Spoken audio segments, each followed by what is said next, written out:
from KMOV, this is News 4 at 10. News 4 is live tonight at the Ferguson Police Department, where it's a similar scene to what we saw just 24 hours ago. A large crowd and large police presence on hand after two officers were shot in front of the department headquarters last night. News 4's Julian Johnson spoke with one of those taken into custody. He's live tonight with what she had to say and the latest on the manhunt. Julian.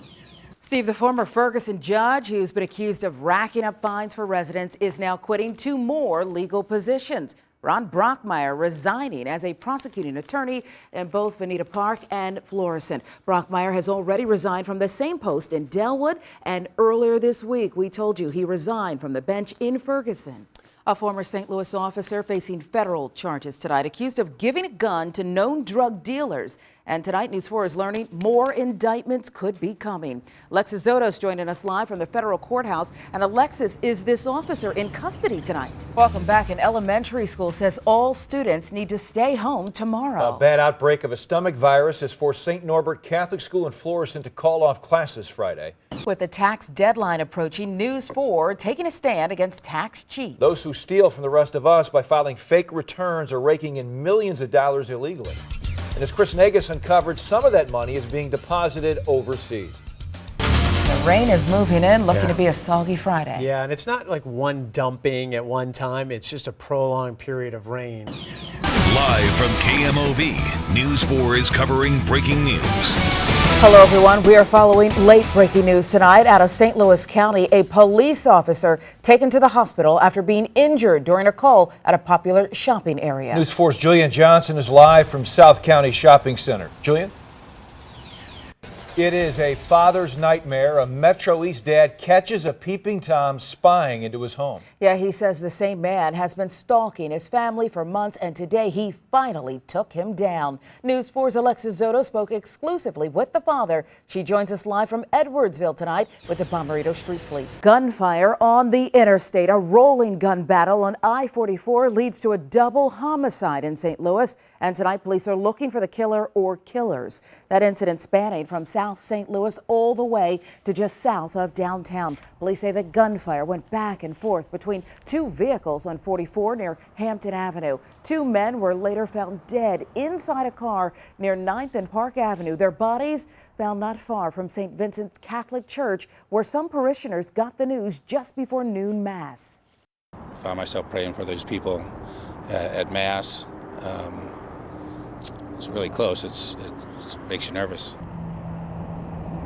Police believe more than 24 shots were fired. Investigators are still looking for the drivers of both vehicles. Steve?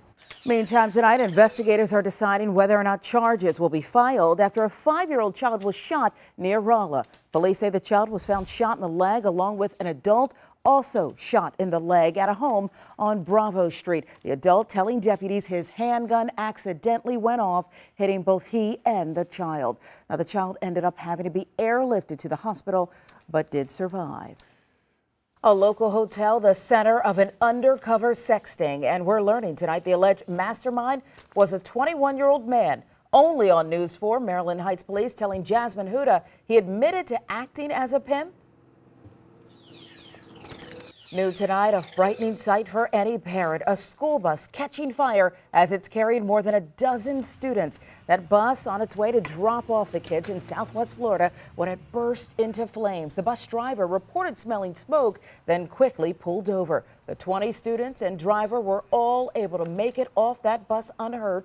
Firefighters say the fire began with the engine, although tonight it is not clear why the engine caught fire. Extravagant items on sale by the IRS. Historic art, Persian rugs, all of it up for bid today in O'Fallon, Illinois. They were seized and set to be auctioned off because someone didn't pay a massive tax bill. News 4 was right there, continuing our commitment to shine a light on tax cheats. There were plenty of fireworks, and not just from those trying to make a bid. Auctions like this happen almost every day across the country, with the IRS trying to get people to pay their fair share. Do you want to see more unusual items up for bid? We have a link to the IRS auction site on KMOV.com.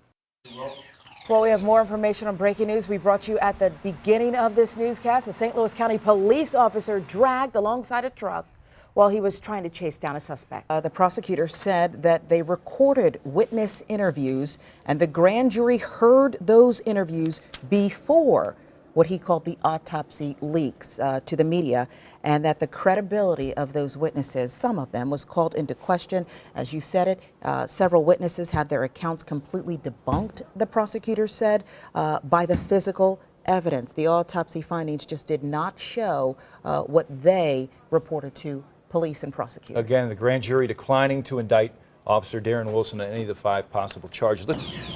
Sharon, you spent the afternoon, part of the afternoon, talking to Governor Nixon today. Describe his mood and how open he was to the tough questions you asked him today.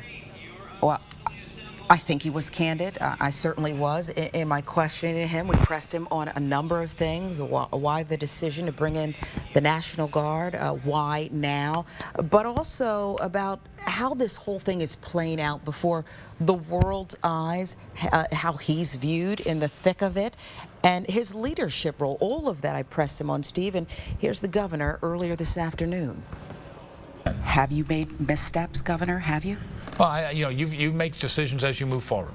You certainly do. But we're focused on learning each day and using what we learn to help protect the safety of folks out there, protect the rights of folks out there, and get justice. Do you have a disconnect with the people of Ferguson beyond? There are racial tensions, issues here, Governor? People have been, throughout this entire process, people have been thanking me for being willing to step up. This was unprecedented action.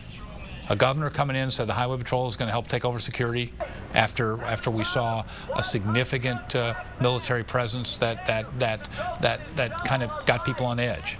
And we made a significant change. That was an unprecedented act, and the people that I've talked to in the churches and the streets and the meetings have thanked me. What does it say about your leadership, supported by some, right, called out, even in vile terms in some cases by others? Well, I don't think strong language of that sort of personal language is going to help us in this situation. The world is looking at us. I'm trying to help us all send a signal to the world that we're going to play a role, not in who can have the sharpest language, but who can respect First Amendment rights, understand the horrific emotions of this tragic death, and get us as a good example of moving forward in the relations and the confidence that's necessary so that these things are not the spark point this one's been. Just so you know that tonight is a little bit different. Not only is the Missouri National Guard on the ground in Ferguson, again, limited role around that police command center, but there is also a staging area, if you will, that police set up for members of the media, want them to stay in that area, not in the street. We've seen some aggressiveness from officers, law enforcement with journalists all day, several arrested, several had confrontations, if you will. So they're doing things a little bit different tonight. We're trying to pick up on the nuances, but again, you never know what's going to happen or around what time. Again tonight, 9:40 p.m., our Matt Cesney standing by at West Florissant and Ferguson as we continue to stay with the live pictures, saw increased activity, a growing crowd, bottles thrown. Matt, tell us what you see right now and bring us up to date how we got here. That news coming less than 2 hours ago. It caused major reaction throughout our area tonight. We want to take you live to Ferguson.